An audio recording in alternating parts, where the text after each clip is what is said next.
Bonjour, chers abonnés. Je suis heureuse de vous retrouver sur notre chaîne tuto français Affinity Photo pour cette 4e vidéo.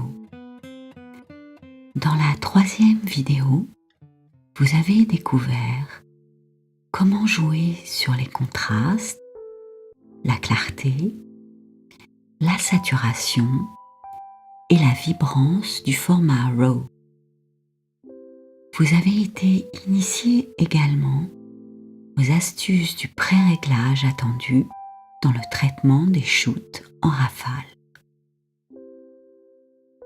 Aujourd'hui, vous allez continuer à découvrir Develop Persona. Vous allez jouer avec les réglages de la balance des blancs.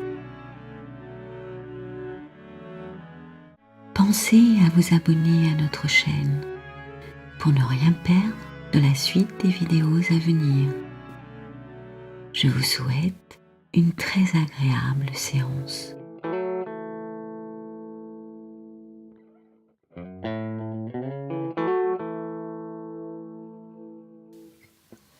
Je reste sur la sous-fenêtre basique. Je coche l'onglet « Balance des blancs ». La balance des blancs élimine les dominantes de couleurs indésirables de votre image. Elle permet d'ajuster ce qu'on appelle la température de lumière. Tant que je n'ai pas touché au curseur température et nuance, la valeur de mon image est donnée par défaut. C'est-à-dire qu'elle est donnée suivant les paramètres déterminés lors de la prise de vue. En agissant sur les curseurs, je pourrais apporter une touche plus chaude ou plus froide à mon image. Si je glisse le curseur température vers la droite, je confère un ton plus chaud à ma photo.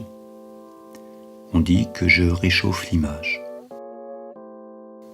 Notez, à droite de la réglette température, la présence d'une petite fenêtre qui montre un nombre suivi d'un K.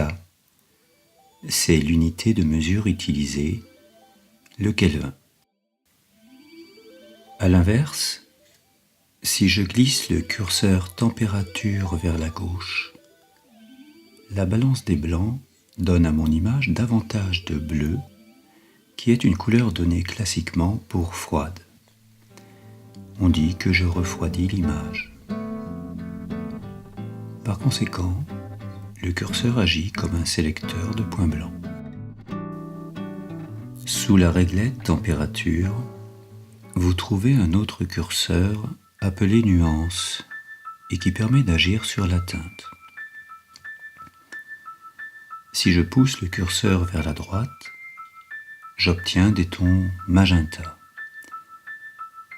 A l'inverse, si je le déplace vers la gauche, l'image tourne rapidement au vert.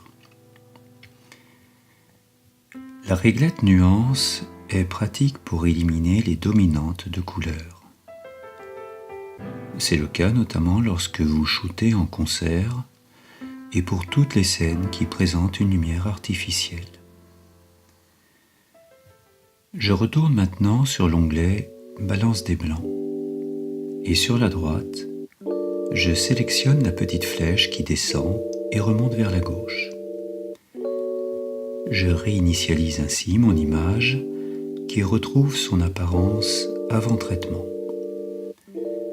Je vais sur l'onglet Balance des blancs et je le décoche. Le menu s'enroule. Il existe une autre méthode pour régler la balance des blancs. Sur la gauche de l'écran figure une suite d'outils. Le dernier d'entre eux se nomme, à juste titre, outil balance des blancs.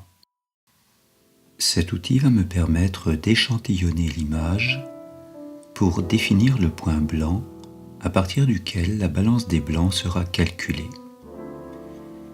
Voyons ce qui se passe lorsque je réalise un échantillonnage sur cette colonne de gauche. Je sélectionne ainsi l'outil balance des blancs. Pour que la démonstration vous parle, je vais choisir le mur blanc de la maison que l'on aperçoit au cœur de la gerbe d'eau. Avec le pointeur de ma souris, je clique un endroit de l'image pour échantillonner un pixel sous le curseur. Je fais glisser le curseur sur l'image pour échantillonner tous les pixels situés sous le curseur. La couleur moyenne de ces pixels est utilisée. Je peux également choisir un carré d'échantillonnage. J'appuie sur la touche Alt que je garde en foncé. Je trace un carré d'échantillonnage. La sélection rectangulaire va utiliser la couleur moyenne de l'ensemble des pixels ainsi sélectionnés. Quittons maintenant la balance des blancs en fermant l'onglet et intéressons-nous à l'onglet en dessous, ton foncé, ton clair. L'intérêt de cette pratique est qu'au lieu d'appliquer un réglage d'éclairage banal à toute mon image pour l'éclaircir ou l'obscurcir, ton foncé et ton clair n'affectent que les zones de ton foncé et de ton clair de l'image, ainsi que les pixels environnants. La réglette ton foncé me permet de contrôler la luminosité des tons foncés de l'image. Si je fais glisser le curseur vers la gauche, les tons foncés de l'image s'obscurcissent davantage. À l'inverse, quand je fais glisser le curseur vers la droite, les tons foncés de l'image s'éclaircissent. La réglette des tons clairs contrôle la luminosité des tons clairs de l'image. Quand je fais glisser le curseur vers la gauche, j'obscurcis les zones de tons clairs. À l'inverse, si je le fais glisser vers la droite, j'éclaircis alors les zones de tons clairs.